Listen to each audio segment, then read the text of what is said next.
What's up, guys? This is the judge, Daniel Green. You can find me on Twitter at DanielAGreen1. I am very proud to have a special edition of DG Courtroom for you guys for Thursday.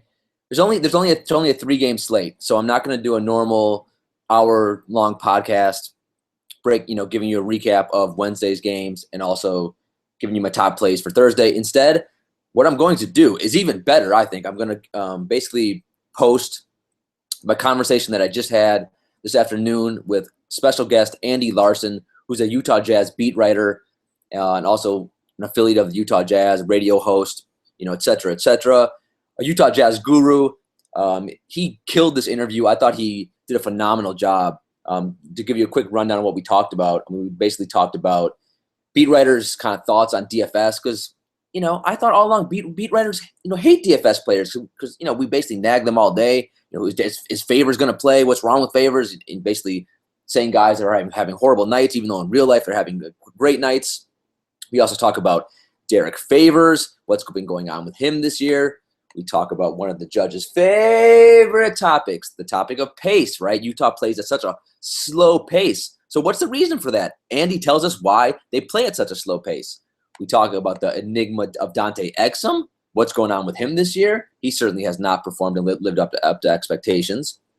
We also go into a little bit about Trey Lyles, because I know a lot of you on Twitter asked me about if I could ask Andy about Trey Lyles. We talk about how good Rudy Gobert is. We also cover, can Gordon Hayward be the best team on an NBA title team? Can he even be the second best player? We talk about that as well as talking about the rest of the season outlook for the Utah Jazz in terms of DFS and also real life basketball. And Andy gives us a couple sleeper players that he thinks can have finish the regular season strong in both real life and also DFS. So give it a listen. I really do think you guys will like it. I mean, Andy sheds some light on the topics that, quite honestly, we wouldn't get anywhere else. He lets us talk. He talks to us a little bit about the NBA shoot-arounds each morning, and kind of how he works, how coaches work with the press, and let the beat writers know about injury news. So it's some pretty cool stuff. He's taking us behind the scenes. It's just a really cool info. I thought it was a really good interview. He killed it. I was okay. But I hope you guys enjoy it.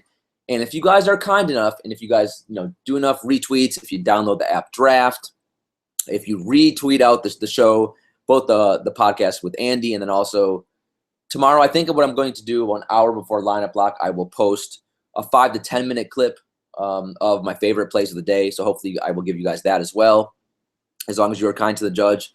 But for the most part, that's it for me right now. Currently, it's only 10:56 p.m. Eastern, so the judge is going to be able to get some sleep tonight.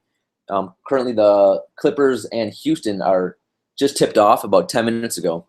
So I can't even give you Dream Killers and Dream Lovers, although I will say John Lure put up like 40 FanDuel points, go figure.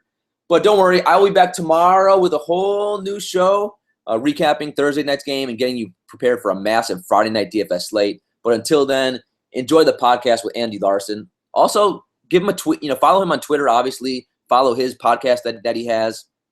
And send him a tweet and let him know that you enjoyed the podcast with him. Because, again, I do think it is worth your time. So, for me and the bailiff, enjoy the show. And here we go.